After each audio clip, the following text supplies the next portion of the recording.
our class. Today we are going to be subtracting two-digit numbers using a number line.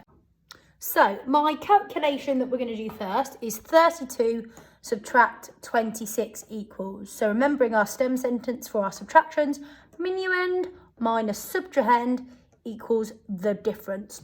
So today we're going to be using a number line. So we're not using column method, we're using number lines today. So what I want you to do is, first of all, you can do it on a blank piece of paper or in your purple books.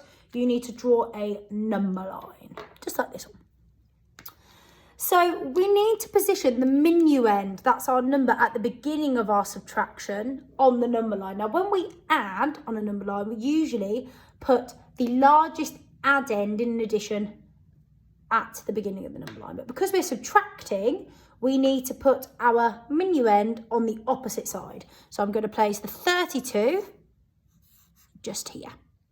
So we've identified which one's the minuend, we've drawn our number line, and we've put our 32 in the correct place. Now we need to partition the number 26. So we're subtracting two-digit numbers today using partitioning and using a blank number line. So we need to partition the number 26 into its tens and ones. So if I put my tens and ones on, there are 6 ones and there are 2 tens. And 2 tens is the same as 20. So my second skill is partitioning the subtrahend into its tens and its ones. What I'm going to do now is I'm going to take away the 20 first. I'm taking away the tens first.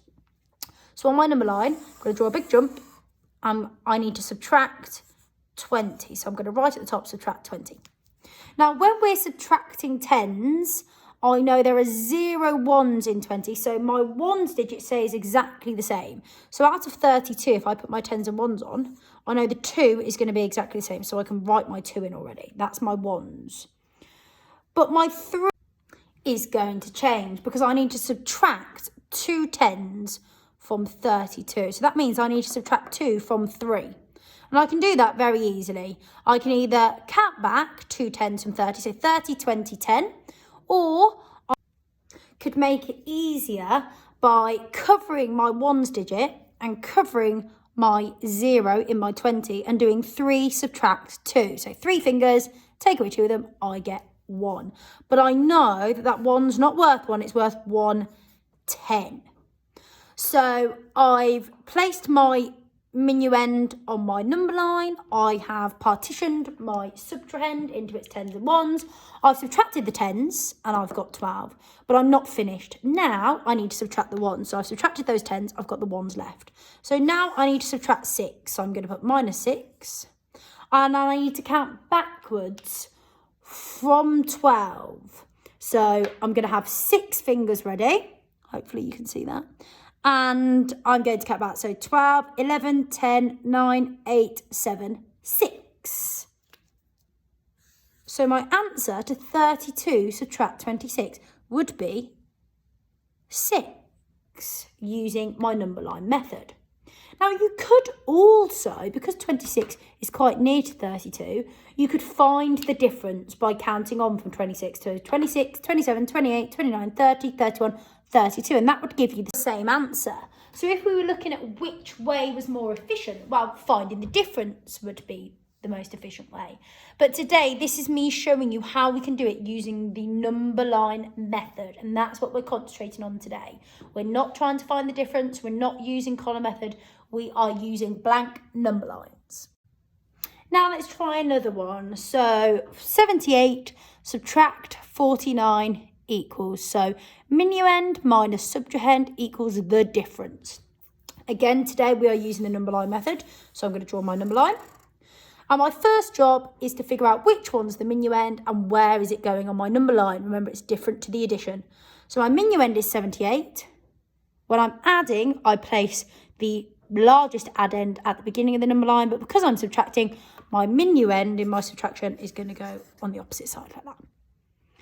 First skill done. Second skill, I need to partition the second number into its tens and ones.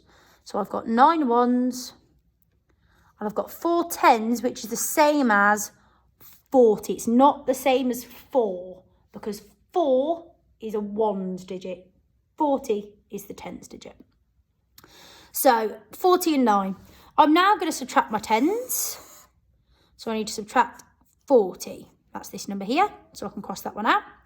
I know when I'm subtracting tens, there are 0 ones, so I'm not changing that ones digit, so I can place my 8 there. And I know that the 70 is going down by 40. So I need to subtract 40 from 70.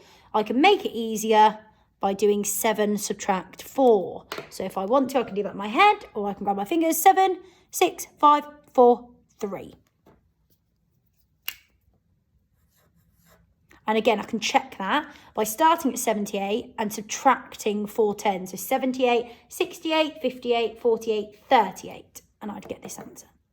Now I need to subtract my 9 because I've got 9 left. So again, I write subtract 9. And I need to count back. So I've got 38 in my head. I'm going to get 9 fingers and I'm going to count backwards. So 38 in my head. We don't jump backwards. We keep that number in our head. 38, 37, 36, 35, 34, 33, 32, 31, 30, 29. So the answer to 78, subtract 49, is 29. And we can check that by doing the alternative. So we could do 78, subtract 29.